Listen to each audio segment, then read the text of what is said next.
l'histoire nous appelle et nous interpelle. Que sommes-nous devenus un quart de siècle après? Notre heureuse trouvaille de nous auto-réguler pour éviter les dérives. Des journalistes menteurs, comme l'ont dit certains tout à l'heure, vantards, incompétents, entrepris par les politiques à la solde des opérateurs économiques. Sommes-nous devenus des caisses de résonance, de chapelles politiques aux intérêts inavoués? Qu'avons-nous fait de notre mission de porter la voix des sans-voix? Honorables invités, il me semble que nous avons pris la mesure de la déliquescence morale et professionnelle dans laquelle nous sommes plongés, avec un rachitisme intellectuel et organisationnel béant au niveau de nos organisations professionnelles. C'est pour cela que notre mandat veut agir pour l'UDEM. La 9e mandature se propose dans une démarche participative impliquant toutes les parties prenantes de travailler sur la visibilité, la crédibilité et la notoriété de l'institution. Faire observer par tous, y compris nous-mêmes, les conseillers de l'UDEM, les règles de déontologie exactes, de l'éthique dans nos rédactions, protéger le droit du public à une information libre, complète, honnête et exacte, défendre la liberté de presse. Nous prenons le défi de mettre au chômage les tribunaux en ce qui concerne les peines privatives de liberté pour les journalistes. Parce que nous aurons réussi à nous auto-réguler. Car un journaliste en prison, c'est un drapeau national en berne.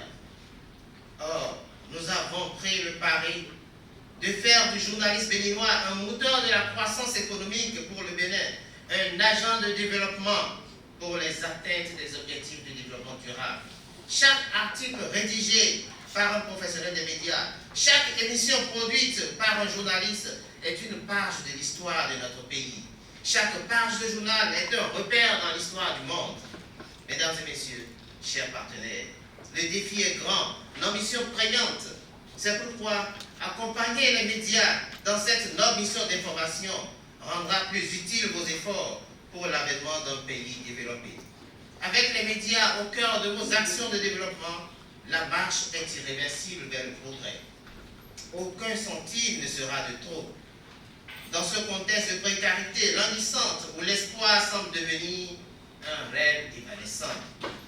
L'ODEM aujourd'hui a plus que jamais besoin de partenaires pour remettre les médias au cœur du développement.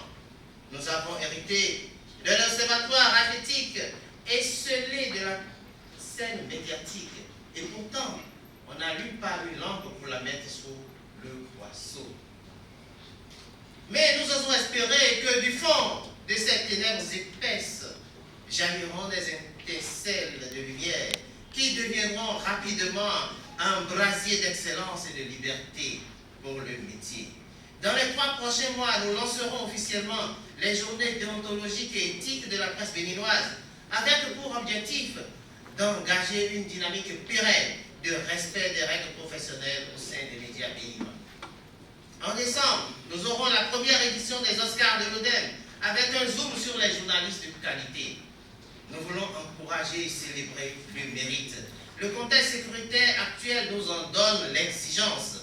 Nous prendrons notre bâton de pèlerin, par ailleurs, pour parcourir monts et vallées au fin de rassurer nos confrères des autres départements que l'Observatoire est bien national et non départemental. C'est dans ce sursum corda où les cœurs s'élèvent ensemble que nous chanterons le requiem de nos dérives pour laisser luire la lumière de l'excellence et de la qualité, 2 mots-clés de notre mandat. ODEM, fiat lux, que la lumière brille sur l'ODEM.